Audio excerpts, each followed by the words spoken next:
За сайн байна уу та бүхэн өнөөдөр мэндийг хүргэе. Өнөөдрийн хичээлээр үйл хөдлөх хөрөнгийн агентийн бизнес гэж юу вэ гэсэн модуль нэгэ бидүүлээ үзнэ. За ингээд хамгийн эхний номер 1 хичээл нь гэх юм бол үйл хөдлөх хөрөнгийн агент яг юу хийд юм бэ гэсэн үндсэн агуулгаар хичээл маань эхэлнэ. Үндсэн гол санаа гэх юм бол ерөнхийдөө үйл хөдлөх хөрөнгийн real estate энэ үйл хөдлөх хөрөнгийн агентийн хамгийн гол хүчин зүйл хаана оршдог вэ гэх юм бол хүний хэрэгцээнд дээр оршдог.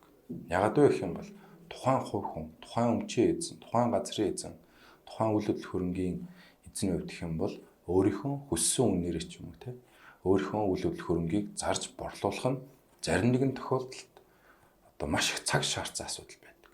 Тийм учраас энийг шийдэхин тулд үйл хөдлөх хөрөнгийн агент буюу агент риэлтор мэргэжлэмүүд байдаг юм.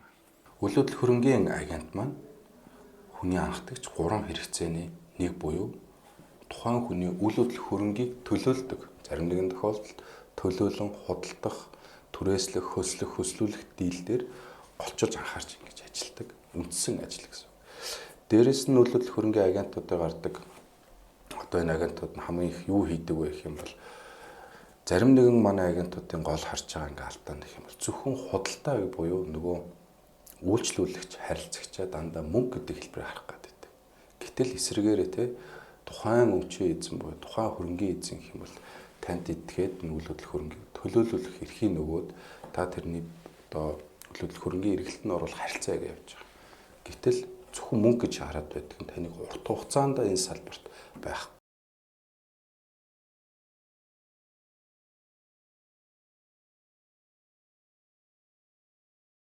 Тухайн агент зөвхөн үйл хөдлөх хөрөнгөхөөс илүүтэйгээр зөвлөгөө өгдөг.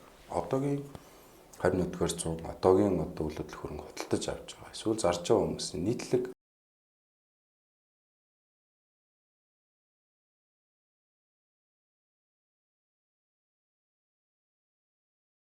тэгэхэд үйл хөдлөх хөрөнгийг хамгийн одоо аюул багтай хөрөнгө оруулалт гэж үздэг. Тийм учраас хөрөнгө оруулалт гэх юм бол та зөвлөгөө өгөхдөө танд хамгийн наад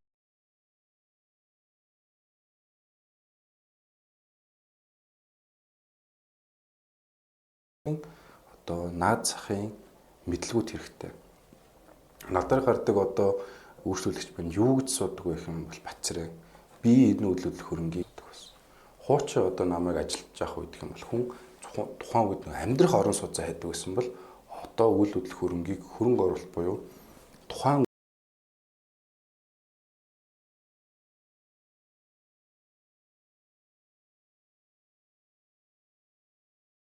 зах зээлийн өндөр мэдрэмжийг шаарддаг. Одоо манай харилцагчид за үйл хөдлөх хөрөнгийн үн одоо өссөн үн мөн үү? Мөн.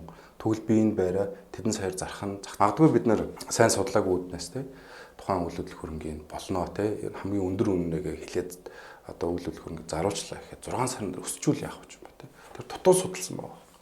Тийм учраас агент гэдэг хүн зөвхөн үйл хөдлөх хөрөнгийн одоо sales борлуулалт гэхээс илүүтэйгээр бид нар үйл хөдлөх хөрөнгийн төлөөллийн мэрэгчлэн буюу бид нэр зөвлөгөө өгдөг. Тухайн хүний хөрөнгийг одоо хамгаална гэсэн үндсэн үүрэг бас байдаг. Үйл хөдлөх хөрөнгө бол нэг талаас хамгийн чухал нь процессын бизнес буюу үйл хөдлөх хөрөнгийг тухайн нэг үйл хөдлөх хөрөнгийг борлуулах буюу лист гэж нэрлэдэг.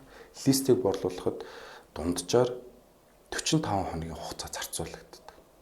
Нэг үйл хөдлөх хөрөнгө борлуулах хугацаа. Энэ бол ийм урт хугацааны одоо тогтвортой тасралтгүй ажиллах ийм ажил. Тэрнээс бол одоо юу гэдэг чинь мэдрэмжийн юм огт биш. Яагаад процесс мэдрэмж хэлээд гэх юм бол үйл хөдлөх хөрөнгө маань одоо агентууд маань юу хийж юуг хамгийн сайн ойлгох хэрэгтэй гэх юм бол бидний хийж байгаа энэ ажил маань процессын бизнес аахгүй. Процесстэй. Яагаад вэ гэх юм бол тухайн хүн харилцагч үйлчлүүлэгч тухайн одоо нэг бараа бүтээгдэхүүнийг одоо энэ аяг юм уу, утас юм уу, ноутбук юм уу, машин ч юм уу, гутал хувцсыг тухайн харилцагч яг мэдрэмжнээр толгуурлаж авдаг байхгүй. Мэдрэмж одоо үнэхээр таалагдах юм бол тэр бүтээгдэхүүнийг авчдаг, өөрөө бие даа шийдвэр гаргаж авдаг гэсэн үг. Гэтэл эсрэгээр үйл хөдлөх хөрөнгийг тухайн хүн ганцаараа шууд одоо нэг үйл хөдлөх хөрөнгө очингуудаа за би нэг авъя гэд хэлсэн ч гэсэн дараа нь тэр нь авдаггүй. Яагаад гэх юм бол энэ нөгөө нэг орон сууц учраас хамгийн чухал нь энэ байрал би орон сууц авлаа. ганц бий байлаа. Автобусны бодол нь хэрэг, төв зам нь хэрэг. Гэр бүл байлаа гэж бодоход усын сургууль нь хаана вэ? Хувийн сургууль нь хаана вэ? Дээрээс нь орон сууцыг буюу хүн өөрийнхөө амьдарч байгаа үйл хөдлөлгөөр солино гэдэг чинь нөгөөтгөр хамааралтай нөгөө хүний бүхэл одоо нөгөө нэг юм эргэн тойрных нь одоо орчин солигдож байгаа учраас хүн энэ сонголтыг хийхдээ дандаа процесстэй ажилдаг. Процесс дээр хамгийн их шийдвэр гаргадаг. Тэрнээс ш одоо эхнэр ч юм уу нөхөр ч юм уу те хэлэхгүйгээр үйл хөдлөх хөрөнгийн байршлаг солих тохиолдол маш цөөхөн байдаг. Дээрэс нь дунджаар нэг үйл хөдлөх хөрөнгийг одоо борлуулахад тухайн нэг хүн хамгийн багадаа 3-5 удаа үздэг. Өөрийнхөө ах үйл хөдлөх хөрөнгийг. Тэгэхээр яах нь хүн асар их хугацаа орж байна. Олон хүнтэй ярилцж байна. Зөвхөн одоо тэр үйл хөдлөх хөрөнгийг авч эхнэр нөхрөхөөс илүүтэйгээр аав ээж нь, ах дүүс нь, найз нөхд нь те дандаа ингэж олон хүмүүсийн шийдвэр дээр зохио авъя гэдэг шийдвэр гаргадаг. Учраас энэ хооронд нь дандаа процесс хэрэг болдог. Тийм учраас үйл хөдлөх хөрөнгийн агентууд хамгийн чухал их мэл энэ процессын бизнес шүү. Хүссэн үсэг хугацаа шаардна гэдгийг зайлшгүй ойлгох хэрэгтэй. Тийм учраас нөгөө талдаа гэх юм бол үйл хөдлөх хөрөнгийг тухайн хувь хүн иргэн шууд борлуулах нь өөрөө асар их төвөгтэй цаг хүч мөнгө шаарддаг учраас үйл хөдлөх хөрөнгийн агентууд одоо ханддгаа гэсэн үг. Дээрэс нь үйл хөдлөх хөрөнгийн агентууд бол хамгийн чухал нь зөв мэдээллээр өгөөд зөв үйл хөдлөх хөрөнгийг олгосон тохиолдолд олж өгөөд ямархуу процесс болдог вэ? Бид нэр хуулийн талаар мэдлэг, татврын талаар мэдлэг, эдийн засгийн мэдлэг, банк гэдэгт дээр бид нэр дандаа хяналт тавьж явах хэрэгтэй. Наанд ч ихэд нотроод дээр очиход ямар бүрдүүлэх материал байдгийг ингэж хийснээр албан ёсных гэж яагаад болдгийг банкн дээр ихэд урдчилгаа одоо 30% бүрдүүлэхэд дараа нь урдчилгаа 20% ч юм уу те эсвэл 6%, 8% гэхэд юуг урдч бэлдэх ёстой. Банкны шалгуур үзүүлэлт нь хаана байдیں۔ Бид нэ тэр болгон дээр нь анхаарал хяналт одоо заавар зөвлөгөө буюу бүх энерги тэнд зарцуулна гэсэн. Тэгэхдээ үйл хөдлөх хөрөнгийн одоо борлуулалт бол зарим нэгэн тохиолдолд бол тийм сансны зоргоор бүтдэг зүйл огт биш. Биднээс бүх одоо боловсрол бүх одоо хүчтэй зөвлөлөө зориулсан ч гэсэн зарим нэгэн тохиолдолд нөгөө банкнаас ч юм уу те зээлийн шийдвэр гарахгүй байх. Хуулийн талаас татврын асуудалтай байх. Эсвэл тухайн өмчийн өрөө мэдлэх одоо эзэмших, ашиглах, өмчлөх ч юм уу те ийм гэрчлэгээтэй холбоотойгоор маргаан гардаг. Эсвэл заримдаа татгалздаг. Тэгэхээр бид нар тэнд гол юмд нөлөөлж байгаа хүчин зүйл учраас эцсийн шийдвэрийг одоо шууд тасгээ гарна гэдэг бол зарим нэгэн талдаа учир дутагдaltaй бас байдаг. Тийм учраас үйл хөдлөх хөрөнгийн агентууд яг юу хийдэм бэ гэж хүмүүс хамгийн ихээр асуудаг тийм. Тэгэхээр энд хариулах миний хамгийн ихний асуулт гэх юм бол үйл хөдлөх хөрөнгийн агент бол таны цаг хугацааг хэмж өгч байгаа. Яагаад вэ гэх юм бол тухайн нэг үйл хөдлөх хөрөнгийг борлуулахад олон улсын судалгаан дээр 45 хоног зарцуулдаг. Дунджаар шүү. Зарим нэгэн тохиолдолд 7 хоног байж болно. Зарим нэгэн тохиолдолд 3 сар ч байж болно. Зарим нэгэн тохиолдолд бол бүтэн жилч болсон тохиолдол үйл хөдлөх хөрөнгийн листүүдээр байдаг. Тийм учраас тухайн өөрийн одоо өмчийн эзэн те хөрөнгийн эзэн гэх юм бол тухайн үйл хөдлөх хөрөнгийг үзүүлэхийн тулд ингээл асар их цаг хугацаа уцаар ярина, очиж үзүүлнэ, уулзна ингээд дунджаар нэг 50 хүнтэй уулзна те. Гэтэл тэндээс 2-оос 3 нь л худалдаж авах буюу боломжит худалдаа авах чинь гаргаж өгнө. Гэтэл 47 удаагийн энэ уулзалт очисон, ярьсан юм чинь цаг хугацааг тухайн үйл хөдлөх хөрөнгийн байнга зарцуулах нь тохиромжгүй байхгүй. Цаг хугацаа талаасаа Монгол улс төвчрээ хэр байгаа л дээ. Үйл хөдлөх хөрөнгийн агентууд танд юуг өгдөг вэ гэвэл яг тэр боломжит худалдаа авагчийг л тантай уулзвал. Гол санаа нэмдэл гарч. Тэрнээс л одоо юу гэдэг чинь зүгээр ингээд нэг суугаад байдаг зүйл огт биш. Үйл хөдлөх хөрөнгийн агентуудын ерөөсөө хамгийн чухал гол зүйл юм бол хүмүүстэй нэг харилцахаас гадна тухайн боломжит худалдаа авагчийг ангилж яг хүссэн үнээр нь гэсэн үг. Зарим нэгэн тохиолдолд үйл хөдлөх хөрөнгийн агентууд гэх юм бол зах зээлийн үнийг тодорхойлдог. Яагаад вэ гэх юм бол тухайн үйл хөдлөх хөрөнгийн агент нар олон үйл хөдлөх хөрөнгийн мэдээллийг зах зээл донд эрэлдэж байгаа учраас 3-аас дээш 2-оос дээш ажилтсан агентаас асуухад тэр хотгоны тэр тэнд байрлах үйл хөдлөх хөрөнгө хэдвэ ихэд хамгийн багцаа буюу суур үнэ хэлж чадварчтай болсон байдаг. Тийм учраас энд гэх юм бол нөгөө талдаа гэх юм бол мэдлэг, нөгөө талдаа хөгжил. Үйл хөдлөх хөрөнгийн үйл хөдлөх хөрөнгийн энэ эзэмшигчд хамгийн гол хардаг зүйл нь гэх юм бол нөгөө үйл хөдлөх хөрөнгийн агентуудаасаа яг л тэнцвэртэй буюу шудраг мэдээллүүдийг хамгийн хүсдэг.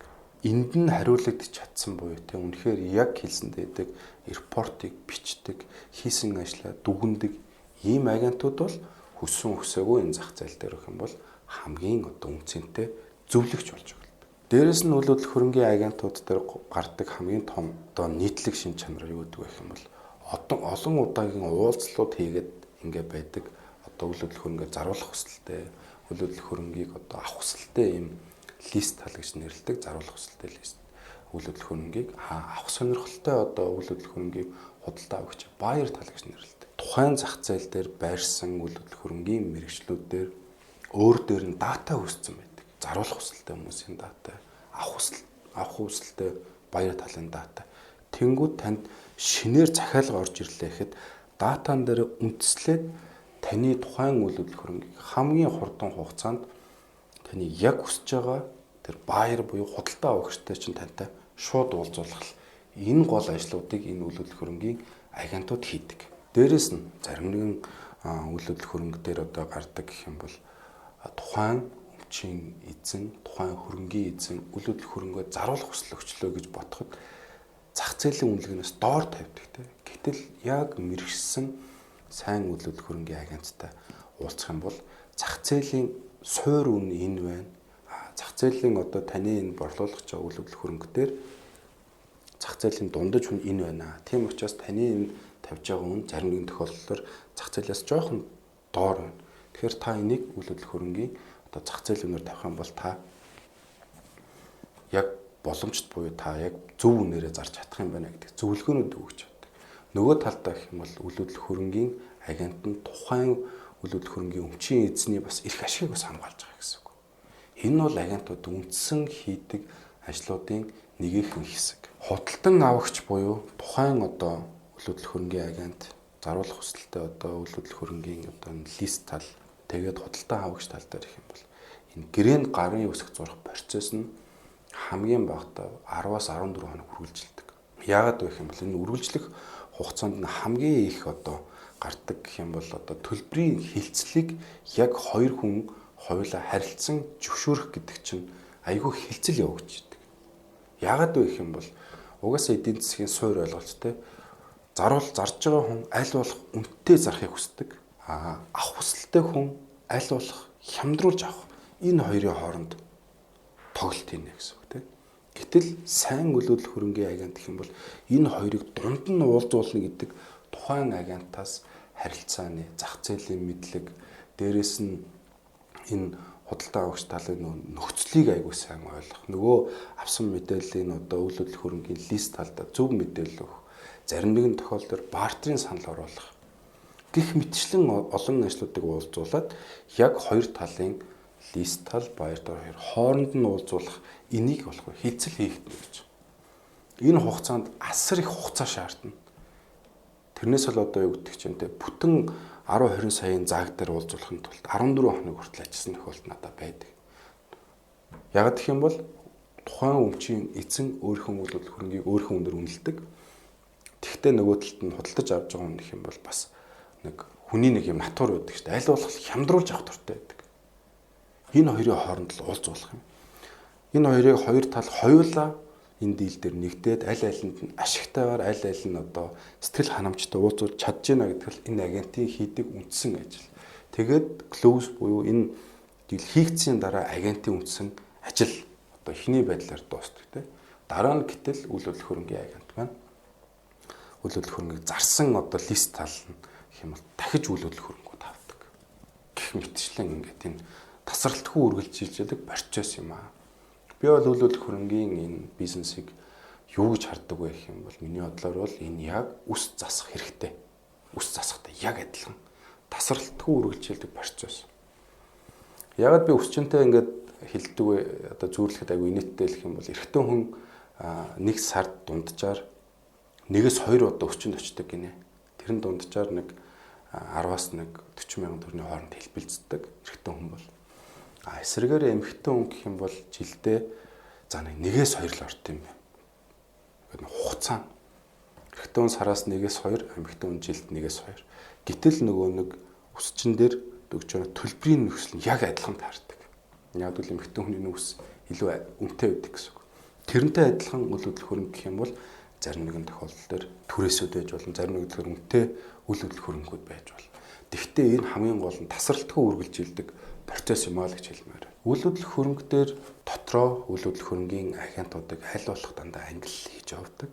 Зарим нэгэн зах зээл дээр ажиллаж байгаа үйл хөдлөх хөрөнгийн агентууд зөвхөн лист тал буюу борлуулах буюу тэр тал дээр ажилтдаг агентууд аягүй их байдаг. Зарим нэгэн тал нь их зөвхөн худалдан авахч тал дээр ажилтдаг агентууд байдаг. Гэтэл үйл хөдлөх хөрөнгийн үндсэн шин чанараараа 4 ангилж эхэлж байгаа тэрнийх юм бол нэгт нь амьдрах чиглэлийн, зарим нэг нь офисын үйлчлэгээний гэсэн үг. Гуравт нь их юм бол үйлдвэрлэлийн, дөрөвт нь газрын гэсэн үг. Ингээд амьдрах гэдэг байхад орон сууц байж болно, амны орон сууц байж болно, эсвэл хаус, твин хаус ч юм уу те. Энэ болгон дээр дагнсан агентууд гарч ирж байгаа. Миний харьцдаг байсан агентууд дээр зарим нэгэн агент юм бол зөвхөн офисын түрээсэн дээр ажилладаг агент хүртэл ингэж ялгардаг ч юм уу те. Энэ их юм бол агентууд маань нэг агент гэхээр бүгдийг хийдэг биш. Агент юу хийдэг вэ гэдэг асуулт хариулахаар агент болгон өөрийнхөө давуу талтайгаа суурлаад яг ингэж тухайн нэг юмар мэрэгч эхэлж байгаа. Тийм учраас та бүхэнд нэг зүйлийг ойлгоход сайн үйл хөдлөх хөрөнгийн агенттай босноороо таны үйл хөдлөх хөрөнгийн үнд цэнийг хамгаална. Дээрэс нь таны үйл хөдлөх хөрөнгийг зөв эргэлтэнд оруулах мэдээллийг өгнө. Нэг ёсондоо та өөрийнхөө өмч хөрөнгийг хамгаалуулж байна гэсэн. Энэ их юм бол үйл хөдлөх хөрөнгийн агентийн хийдэг ажил.